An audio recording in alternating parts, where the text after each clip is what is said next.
What I'm really going to be talking about is focused on the way forward and the questions I have, and I think the questions a lot of young people have.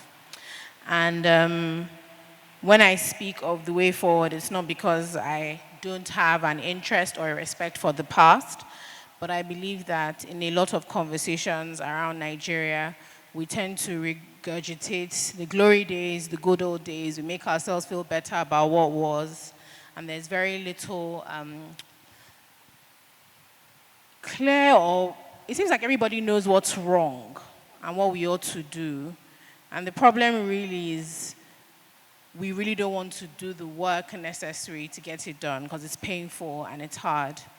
And so I don't know if they're just questions or statements, but I've written down three things that I think we should be having consistent intergenerational conversations about when it comes to moving Nigeria forward. And the first thing is about structure and the ways in which we have enshrined injustice. So conversations about the Civil War that you spoke about, conversations about how Nigeria has treated people. I laughed when you said that people of a certain generation have not been slapped by army. That's not true. We've also been brutalized by men in uniform in a different way, in a different space, maybe without the same clear authority coming from the military government, but young Nigerians have been brutalized by men in uniform.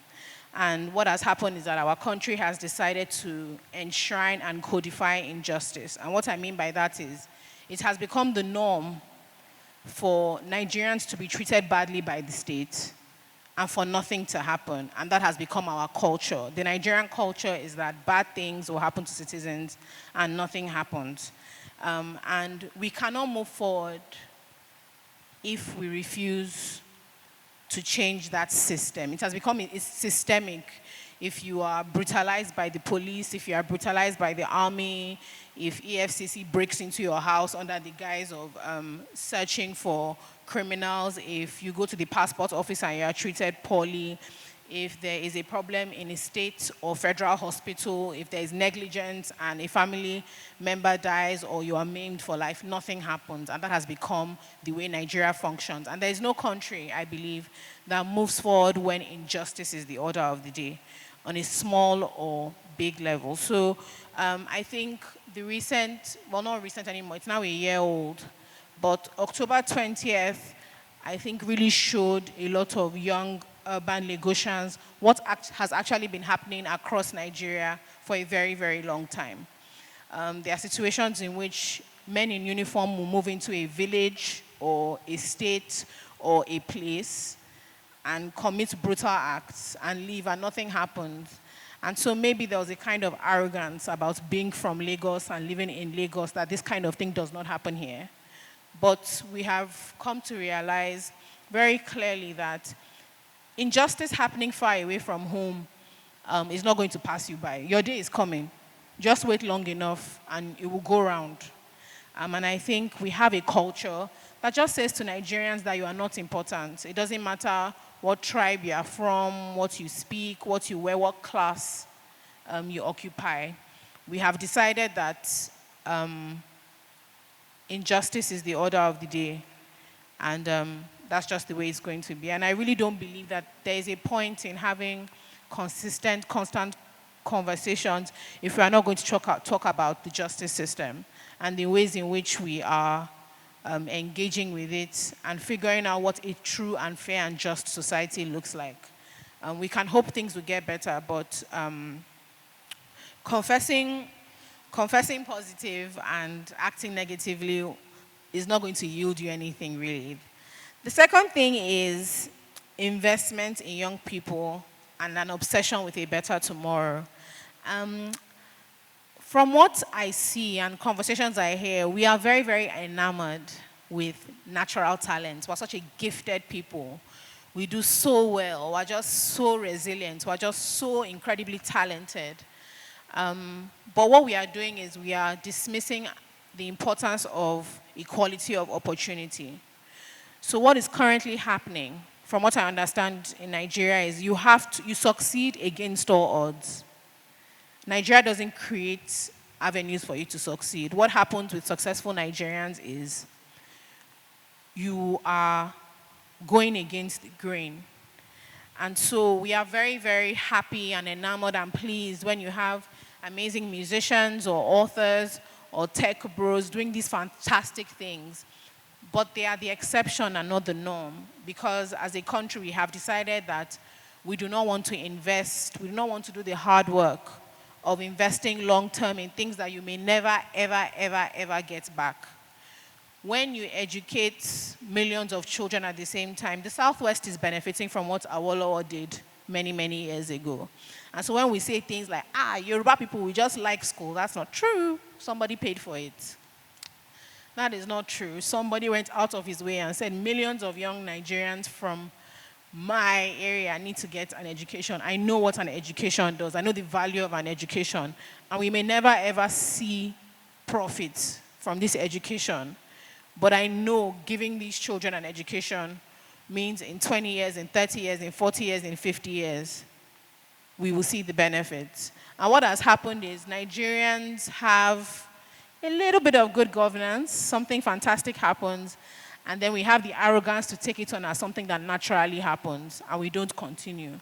So I find it interesting that you talk about, these tech bros who are mostly privately educated young people who have had really, really good opportunities.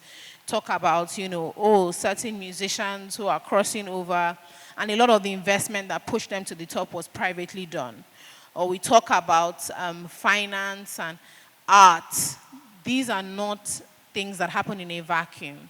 If you want a nation of high achievers, you make very expensive, very, very difficult long-term investments that we currently seem to have no interest in doing. What has become the order of the day again is waiting to see who makes it. And then as soon as they step on the world stage, we'll just run behind. They are Nigerians. They are our people. It's us. We are the ones. But if you want to create an environment, if you want to move forward and have a country we can all be proud of, we need to make the exception the rule. We need to make these extremely hard, extremely expensive, extremely difficult investments in our future. And the final thing I will say is honesty. I do believe that we are fundamentally dishonest as a nation about who we are and where we are. We dismiss data and facts about where the country is, where we will continue to go if we stay on this path. We like to believe that we are a special people. God is holding us together. Don't worry, Nigerians are different. We are special. It doesn't matter that we have millions of young unemployed men with nowhere to go and nothing to do. It doesn't matter that we saw the same thing in the Middle East. We are special and we are different. And God is holding us together. So we don't need to do any work. We just need to continue to confess positively and believe in the very best and ignore data and be dishonest about who we are and where we are. And just somehow, magically, because God loves us in a way He doesn't love other people in other parts of the world, don't worry, we'll be fine. I think a refusal to have hard conversations, to be honest, from things as simple as how many are we in this country? What is our actual population? How many are we? What are the numbers? How many kids are actually out of school? What are the numbers? What will it take to get kids back into school? What will it take to have embittered, angry, and rightfully hurt people from one region of the country who feel that they were cheated by the Nigerian state? What will it take to have a conversation? A refusal to admit what your actual problems are, statistically backed problems, will never lead anywhere. If you ask anybody who's a homemaker, she doesn't guess what the problems are at home. She doesn't say, well, I kind of think we have food, but I'm not sure. But don't worry, we'll eat. That's not how it works. You make a plan, but to make a plan, you can't make a plan. Not to sound flippant, but I'm amused when we have certain conversations sometimes about, what Nigeria is going to do with flowery language and no numbers. I'm very uninterested. Not like I did well in my economics degree, but I find it amusing when people kind of go, oh, Nigeria is blessed. We have the numbers. Ask Syria about numbers and ask Afghanistan about having a young population with nothing to do and nowhere to go. And ask South Africa at the moment about what happens when millions of young men and women feel betrayed by their country and don't have jobs and don't have hope. So I really do believe that for Nigeria to move forward, um, there is also humility that needs to happen on the part of young people who are so angry. We feel so let down and so betrayed that we don't necessarily like to have conversations with the older generation. But it's important to learn from people who have come before you. And so that is how I'll end my very cheerful little speech here. Now, for Nigeria to move forward, we need to look at the way in which this country is designed as it pertains justice. How do we build a country that means no matter where you're from, no matter who your father is or your mother is, how do we build a country that enshrines justice as its watchword? How do we build a country that is obsessively investing in any and everyone, young people, old people, to get the best out of them?